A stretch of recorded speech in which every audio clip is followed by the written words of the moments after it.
Hello बच्चों, देखिए अभी हम लेके आ गए आपके सामने वास्तविक संख्या का प्रश्नावली 1.3। आपके बोर्ड के एग्जाम में कोई ऐसा साल नहीं जिस बार इस टॉपिक से सवाल नहीं होता है। हर साल प्रश्नावली 1.3 के कुछ क्वेश्चन आपको देखने को मिलेंगे। ऑब्जेक्टिव में तो रहेंगे ही और सब्जेक्टिव में भी रहते हैं। ऑब्जेक्टिव में जैसे क्या आता है इसमें कि कौन सी संख्या परमेय है, कौन सी संख्या अपर है, ये चुनने वाला है। और सब्जेक्टिव में 2 मार्क्स का, कभी कभी तो 5 मार्क्स में भी पूछा हुआ है कि √3 एक अपरमय संख्या है, √2 एक अपरमय संख्या है, √7 एक अपरमय संख्या है। इनको सिद्ध करने के लिए कई बार पूछा गया है, कभी 2 मार्क्स में तो कभी 5 मार्क्स में। आए दिन इसी में क्वेश्चन को थोड़ा इजी कर दे रहा है। कैसा? तो दे रहा है 3 + 2√2 यह एक अपरमय संख्या है, आपको सिद्ध करके बताना है। तो प्रॉपर तरीके से हम लोग सारी चीजों को समझेंगे और आज के बाद इस क्वेश्चन में तो डाउट नहीं रहेगा आपका। 2 नंबर एग्जाम में जो है कम से कम आना ही है इससे, जो आप पक्का कर लेंगे आज के क्लास के करने के बाद। तो एकदम बारीकी से पॉइंट टू पॉइंट आप मेरी बातों को गौर से समझिएगा, ठीक है। और एक बार में समझ में आए दोबारा वीडियो देखिए, दोबारा देखिए, ये कॉन्सेप्ट आपको क्लियर हो जाएगा। सबसे बड़ी बातें यहाँ ये होती है, इस क्वेश्चन को अधिकतर बच्चे गलती तरीके से अप्रोच लेते हैं, गलत तरीके से बनाते हैं और शिक्षक भी गलत तरीके से पढ़ाते हैं उनको। आपको एनसीईआरटी का मेथड से चलना है, जो एनसीईआरटी में लिखा हुआ है उसी तरीके से आप बनाएंगे तो एग्जाम में पूरा नंबर आएगा। चलो ये तो पढ़ते हैं हम लोग। प्रश्नावली 1.3 का पहला क्वेश्चन हमारे सामने है। सिद्ध कीजिए कि √5 एक अपरमय संख्या है। हम लोग क्या करेंगे, उल्टा मान लेंगे कि √5 क्या है, परमय संख्या है। देखिए इधर सब लोग, तो सबसे पहले हम लोग मान लेंगे, इसमें क्या मानेंगे सॉल्यूशन में कि माना कि √5 क्या है बताओ, एक परमेय संख्या। अब तो आप जानते हैं कि जो संख्या परमेय होता है उसको किसी रूप में लिख सकते हैं, P/Q के रूप में लिख सकते हैं। यानी जो भी संख्याएं परमेय होती है उसको हम लोग P/Q के रूप में लिख सकते हैं। इसीलिए आप बोल सकते हैं कि सर √5 बराबर, आप बोल सकते हैं कितना, P/Q। √5 बराबर कितना, P/Q। यहाँ पर P और Q किससे कटेगा, सिर्फ 1 से कट रहा होगा, बाकी कोई संख्या से विभाजित नहीं है। तो यहाँ लिखेंगे हम लोग, यहाँ P तथा Q केवल 1 से विभाज्य होगा,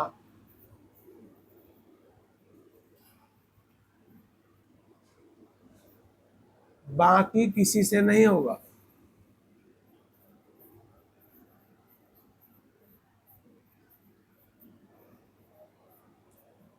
P और Q जो है यहाँ पर वो केवल 1 से विभाजित रहेगा, बाकी किसी दूसरे संख्या से विभाजित नहीं होगा।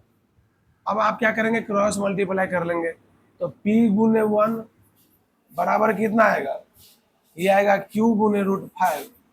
Q गुने कितना आ जाएगा, √5 आ जाएगा। तो यहाँ से जब आप देखेंगे तो जो P का मान आ जाएगा वो कितना आ जाएगा, तो Q × √5 हो जाएगा। अब आप क्या करेंगे, इस रूट को हटाने के लिए दोनों तरफ वर्ग कर देंगे। क्या कर देंगे, वर्ग कर देंगे। तो हम लोग दोनों तरफ वर्ग करने जा रहे हैं, दोनों और वर्ग करने पर जब आप दोनों तरफ वर्ग करेंगे तो होगा P का स्क्वायर बराबर कितना होगा, तो Q का स्क्वायर गुने कितना, 5। अब आप गौर से सोचो यहाँ पर कि P² बराबर आपका आ रहा है Q² गुने 5। इसका मतलब हुआ कि P² 5 से क्या है, विभाज्य है, क्योंकि P² का ही गुणनखंड है Q² × 5। तो यहाँ आप बोल सकते हैं कि सर P² जो है वो 5 से पूरी तरह से विभाजित है। P² 5 से विभाज्य है। जब P² 5 से विभाज्य है तो क्या होगा बताओ आप, P भी क्या होगा, 5 से विभाज्य होगा। किसी संख्या का वर्ग जब किसी संख्या से विभाजित होता है तो वो खुद संख्या भी क्या होता है, उनसे विभाजित होगा। P² 5 से विभाज्य है, इसीलिए P भी 5 से क्या होगा, विभाज्य होगा। अर्थात अगर आप P में 5 से भागा देंगे तो शेषफल तो पक्का क्या आ जाएगा, 0 आएगा। तो मान लीजिए कि K मर्तब में लगा, K बार में भागा दिए तो क्या आ गया, शेषफल 0 आ गया। अब आप पढ़े हैं भाज्य बराबर क्या होता है, भाजक गुने भागफल प्लस शेषफल। तो हम लोग पढ़े हैं, चूंकि भाज्य बराबर क्या होता है वो, तो भाजक गुने भागफल, भाजक गुने भागफल, और प्लस में क्या होगा, तो शेषफल होगा। अब आप देखो गौर से, भाज्य हमारा कितना है, P है, भाजक कितना है, 5 है, भागफल कितना है, K है, और शेषफल कितना है, 0 है। तो यहाँ से जो हमारा P आ जाएगा वो 5K आ जाएगा। यहाँ से जो हमारा P आ जाएगा वो कितना आ जाएगा, तो 5K आ गया। कैसे हुआ, तो हम लोग देखिए यहाँ पर कि P 5 से कट रहा है, यानी P में 5 से भागा देंगे तो शेषफल 0 आ जाएगा। तो फॉर्मूला होता है भाज्य बराबर भाजक गुने भागफल प्लस शेषफल। तो भाज्य बराबर भाजक गुने भागफल प्लस शेषफल कर दिए, तो P बराबर 5 गुने K प्लस क्या आ गया, 0। P बराबर कितना आ गया, 5K। P बराबर कितना आ गया, 5K। अब जो ऊपर में दिया हुआ है ना ये वाला, इसको समीकरण 1 मान लीजिए आप, और समीकरण 1 में P का मान कितना रखते हैं, 5K। ठीक है, तो लिखेंगे हम लोग कि समीकरण 1 में P बराबर 5K रखने पर, चलिए समीकरण 1 से मिलिए, जहां P है वहां कितना लेंगे, 5K। तो ये हो जाएगा 5K का होल स्क्वायर बराबर कितना होगा सर, तो क्यू स्क्वायर गुने कितना होगा, 5। यहाँ के बाद इधर देखिए, तो 5 का होल स्क्वायर कितना होता है, 25। कितना होता है, 25 इंटू K स्क्वायर। ये हो जाएगा हमारा 25K स्क्वायर बराबर 5 इंटू क्यू स्क्वायर, जो कि दिया गया है। अब आप 5 से काटेंगे तो कई बार में कटेगा, 5 बार में। यानी आप बोल सकते हैं कि सर क्यू स्क्वायर का जो मान आएगा वो 5 इंटू K स्क्वायर आएगा। तो यहाँ ये भी बात होगी कि क्यू स्क्वायर के गुणनखंड में 5 है कि नहीं है ना। तो यहाँ भी बोल सकते हैं आप कि सर क्यू स्क्वायर जो आपका है वो क्यू स्क्वायर 5 से क्या है बताओ, तो विभाज्य। इसीलिए Q भी क्या होगा बता दीजिए, 5 से क्या होगा, विभाज्य होगा। तो यदि Q स्क्वायर जब 5 से कट रहा है तो Q भी 5 से क्या होगा, कटेगा। अब आप समझिए गौर से, यहाँ पर P 5 से कट रहा था और यहाँ Q भी क्या हो गया, 5 से कट रहा है। तो P और Q, यहाँ P और Q दोनों जो है वो हमारा क्या हो रहा है, तो 5 से विभाजित हो रहा है। यानी इसको हम समीकरण A मान लेते हैं, इनको समीकरण B मान लेते हैं। और समीकरण और A और B से यह बात स्पष्ट है, समीकरण A और B से यह बात स्पष्ट है कि P और Q किससे विभाजित है, 5 से विभाजित है। तो यहाँ पर लिखेंगे हम लोग कि समीकरण A तथा B से यह स्पष्ट है कि P तथा Q एक के अलावे किससे कट रहा है, 5 से भी विभाजित है। समीकरण A और B से यह बात स्पष्ट हो गया कि P और Q जो बोल रहे थे हम लोग केवल 1 से विभाज्य है, ऐसा नहीं है, वह 5 से भी क्या है, विभाजित है। ऐसा अगर हो गया तो हम लोग जो माने हुए थे उसका जस्ट अपोजिट आ रहा है कि नहीं रहा, जस्ट उल्टा आ रहा है, बिल्कुल उल्टी बातें आ रही है। तो बोलेंगे P और Q एक के अलावे 5 से भी विभाजित है, अतः हमारा मानना क्या है, गलत है। तो लिखेंगे अतः हमारा मानना गलत है।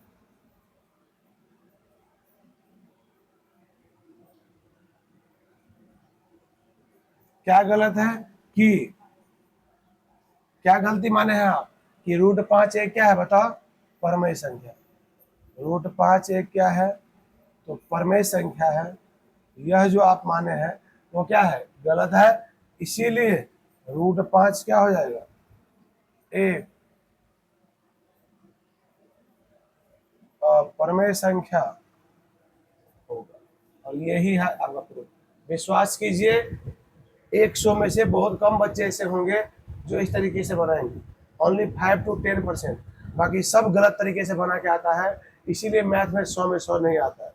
तो बस बारीकी से आपको एक बार समझा देते हैं, फिर से समझ लीजिएगा। बोला गया है सिद्ध कीजिए कि √5 एक अपरमेय संख्या है। सिद्ध कीजिए कि √5 एक क्या है, अपरमेय संख्या है। तो मान लीजिए कि √5 क्या है, परमेय संख्या है। जो भी संख्या परमेय होता है उसको किसके रूप में लिखते हैं, p/q के रूप में। इसीलिए √5 बराबर p/q। यहाँ p और q केवल एक से विभाजित है, बाकी किसी दूसरे से विभाजित नहीं है। यहाँ p तथा q केवल एक से विभाज्य होगा, बाकी किसी से नहीं होगा। यानी अब क्रॉस मल्टीप्लाई कर देंगे तो p बराबर q गुने √5 आ गया, p बराबर q√5 हो गया। दोनों तरफ वर्ग कर देंगे तो p² बराबर q² गुने 5 हो जाएगा। अब यहाँ p² क्या है तो 5 से विभाज्य है, इसीलिए p भी 5 से क्या होगा, विभाज्य होगा। चूंकि अब जब p जो है सो 5 से कट रहा है, यानी शेषफल क्या आ रहा होगा, 0। शेषफल क्या आ रहा होगा, 0। तो p 5 से विभाज्य है तो शेषफल 0 है। तो मान लीजिए कै मरतबा में कटा, तो k बार में कट गया। तो भाज्य बराबर होता है भाजक गुने भागफल प्लस शेषफल। तो भाज्य बराबर भाजक गुने भागफल प्लस शेषफल लगा दिए, तो p बराबर 5 गुने k प्लस 0। p हमारा 5 के आ गया। अब जो p का मान 5 के आया, इसको समीकरण 1 में बैठा दीजिए। जहां p है वहां 5 के रखिए, तो 5k का होल स्क्वायर बराबर q² गुने 5। 25k² बराबर 5 गुने q²। 5 से काटेंगे 5 बार में, q² हमारा 5 × k²। यहाँ देखिए आप गौर से, q² किससे कट रहा है, 5 से कट रहा है, यानी यहाँ q² 5 से विभाज्य है, इसीलिए q भी 5 से क्या होगा, विभाज्य होगा। समीकरण a से और b से यह बात स्पष्ट हो गया कि p और q दोनों किससे कट रहा है, एक के अलावे 5 से विभाजित है। और यहाँ हम लोग बोल रहे थे कि p और q केवल एक से विभाज्य होगा, बाकी किसी से नहीं होगा। ठीक है, तो समीकरण 1 और b से ये बात स्पष्ट हो गया कि p और q एक के अलावे 5 से विभाजित है।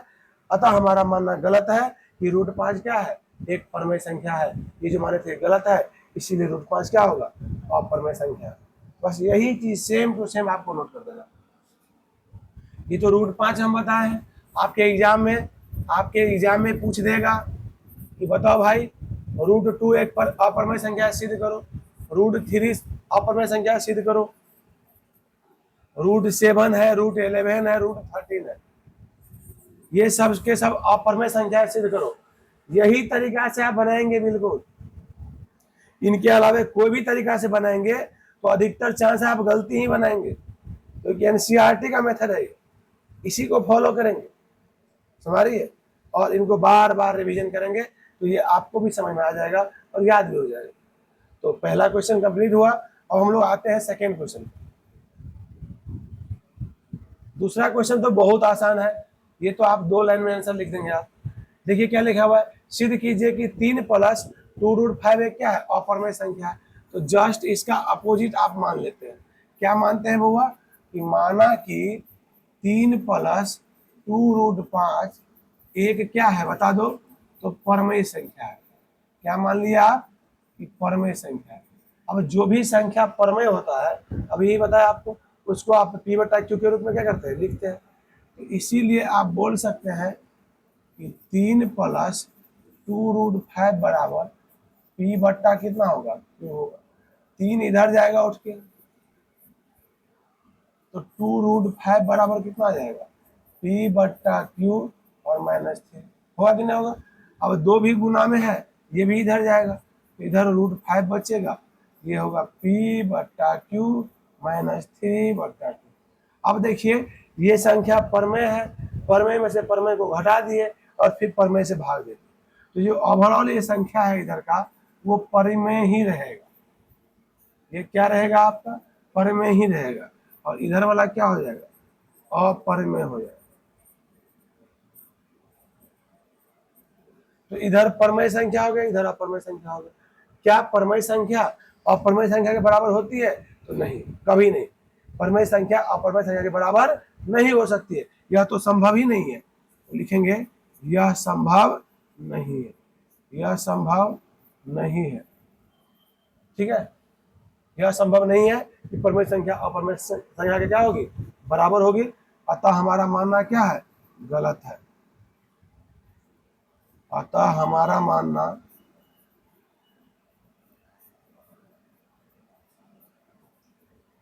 गलत है कि कितना है बोलो बुआ, 3 + 2√5 एक परिमेय संख्या। हम लोग जो मान लिए हुए हैं कि 3 + 2√5 एक परमेय संख्या है, वो क्या है, गलत है, क्योंकि उसी गलती के कारण से परमेय संख्या अपरमेय संख्या के बराबर आ गया।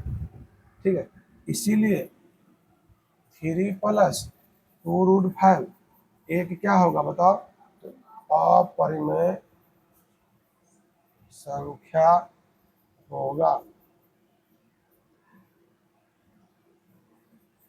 अब आप सोच रहे होंगे सर जब हमारा मानना गलत था तो हम लोग माने क्यों, हम लोग तो वही काम ही कर रहे हैं। मान लीजिए दो व्यक्ति है, 2 पर्सन है, और हमको प्रूव करना है कि ये लड़की है, तो हम मान लेंगे उनका उल्टा, क्या मान लेंगे कि ये लड़का है, क्या मान लेंगे, लड़का है, और साबित कर देंगे कि इसके अंदर लड़का वाला गुण नहीं है, ये लड़का नहीं है। तो लड़का नहीं है तब क्या होगा, तो इसलिए लड़की हो जाएगी। तो सेम बातें यहाँ हो रही है, यह एक अपरमेय संख्या है ये बताना है आपको, तो उल्टा मानते हैं इनका इतना एक परमेय संख्या है।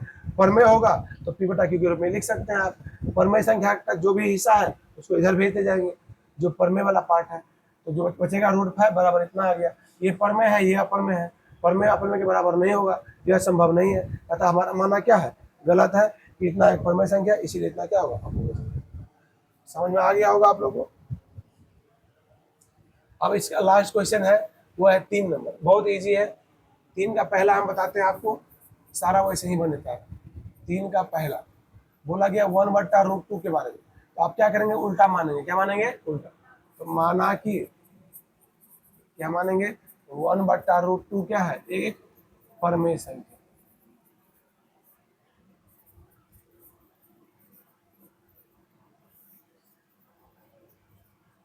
यहाँ गौर कीजिए, आप सिद्ध कीजिए कि निम्नलिखित संख्या अपरमेय है। इसमें वही काम करना है, अपरमेय सिद्ध करना था, इसीलिए हम लोग परमेय मान लिए। जब परमेय होगा बुआ तो 1/√2 कितना आएगा, P बट्टा कितना आएगा, Q आएगा। इसमें क्या होता है, क्रॉस मल्टीप्लाई होगा, P गुने √2 बराबर Q आ जाएगा। यहाँ से √2 को रखेंगे तो कितना होगा बताओ, Q बट्टा कितना होगा P। ये वाला जो हिस्सा है ये आपका परमेय है, और इधर क्या है बताओ, अपरमेय है। ये तो फिर से गड़बड़ वाली बात हो गई कि परमेय अपरमेय क्या आने लगा, बराबर आने लगा, परमेय अपरमेय क्या आने लगा, बराबर आने लगा। और यह क्या है बताइए, गलत है, तो यह संभव नहीं है, यह संभव नहीं है। ठीक है, जब संभव नहीं है तो हमारा मानना क्या होगा, गलत होगा।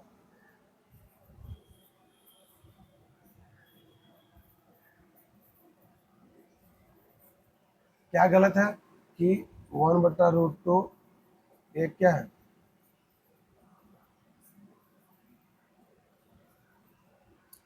इसीलिए 1/√2 एक क्या होगा,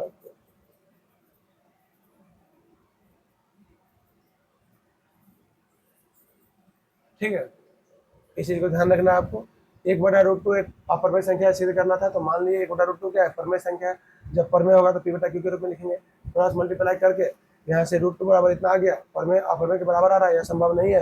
अतः हमारा मानना गलत है कि इतना एक परमेय संख्या है, इसीलिए इतना क्या होगा, अपरमेय संख्या होगा। कर लेंगे सेम टू सेम। दूसरा नंबर क्वेश्चन है, इसमें भी वैसे ही मान लेंगे कि माना कि 7√5 क्या है बताओ, एक परमेय है। जब परमेय होगा तो क्या होगा बताओ, 7√5 बराबर कितना होगा, P बट्टा यहाँ से √5 बराबर कितना होगा, बट्टा 7 होगा। यानी √5 आपका आ गया, P बट्टा कितना, तो 7Q आ गया। यहाँ देखो, इधर जो है ये परमेय है, इधर क्या है आपका अप्रमेय।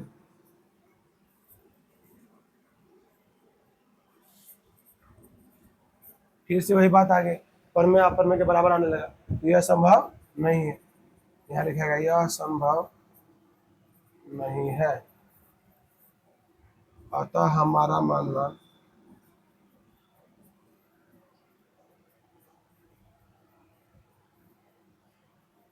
गलत है कि कितना बताइए, 7√5 एक परमेय संख्या है, इसीलिए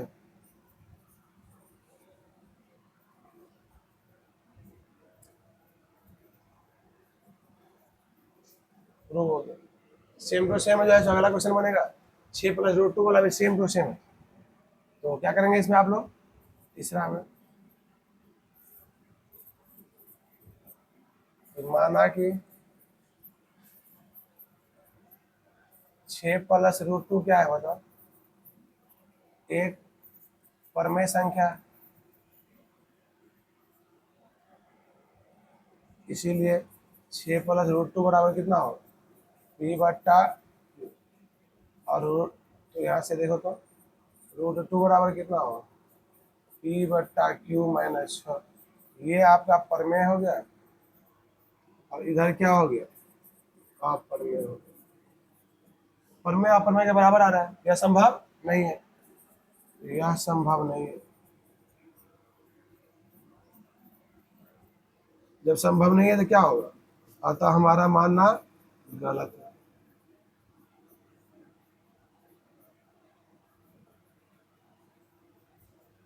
कि 6+√2 एक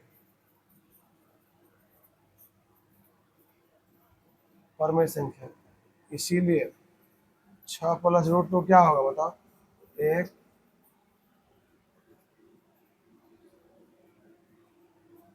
अप्रमेय संख्या होगा। इस तरीके से जो भी क्वेश्चन आएंगे आप वैसे ही बनाना, ध्यान रखिएगा।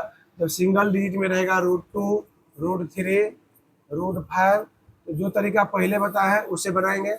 इसके अलावा जो भी रहेगा प्लस में, माइनस में, बट्टा में, गुना में, तो आप इस तरीके से बनाएंगे, ठीक है। और ये आपका 1.3 एक्सरसाइज जो पूरा क्या है, कंप्लीट है। बार बार इनको रिवीजन कर लीजिएगा, ठीक है, फिर सारा क्वेश्चन इनका बनेगा। बताते हैं सर।